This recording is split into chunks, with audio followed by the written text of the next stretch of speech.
барлықтарыңа сәлем. Негізі көп ойлайды, что ютубтан видео жүктеген кезде оның качествосы өте төмен болады деп.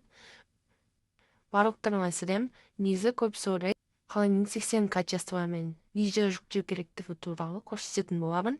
Видеоның соңына дейін қарап, міндетті түрде тіркелуді ұмытпаңыздар. Менің каналымда сіздерге арналған видеолар өте көп.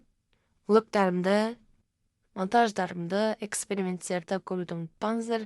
Дәл қазір каналыма кіріп, видеоларымды көріп, міндетті түрде тіркеліңіздер. Сонымен қатар қазақша шрифттар, ютубқа баннер жасау, тағы да басқа монтаждауға керек бірнеше видеолар бар. Ендеше бастайық. Ол үшін әрине ютубқа кіреміз. Поискқа өзіңізге керек видеоны жазып аласыз. Мысалы, мен сіздерге қазір клип жазып көрсетейін.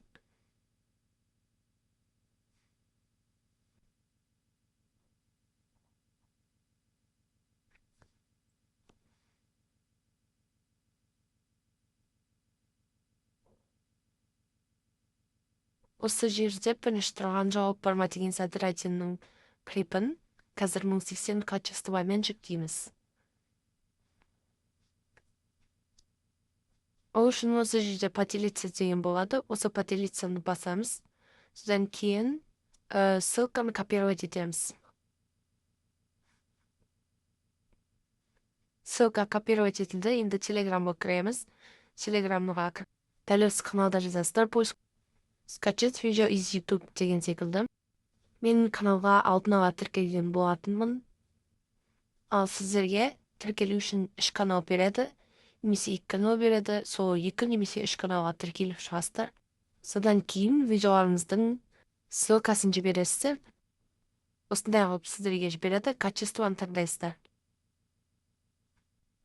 1080 качествоны таңдағаннан кейін кішкене 1 минуттай жүктеледі.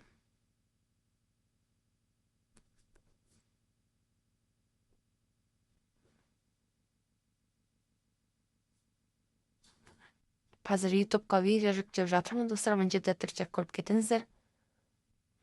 Қазір ютубқа видео жүктеп жатырмын, және сол ютубқа жүктеп жатқан видеомның аты қалай телефондағы, яғни андроидтағы вирусты жоямыз деген міндетті түрде көріп кетіңіздер.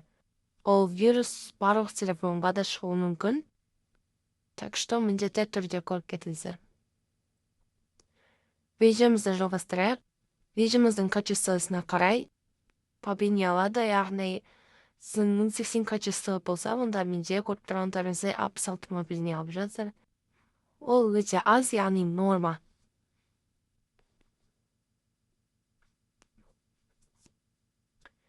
Міне видеомыз жүктелді. Видеомыздың качествосы өздеріңіз көріп тұрғандай өте керемет.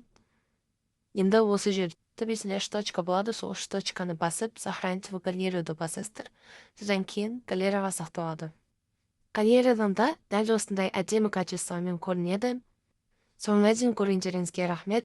Сау болыңыздар.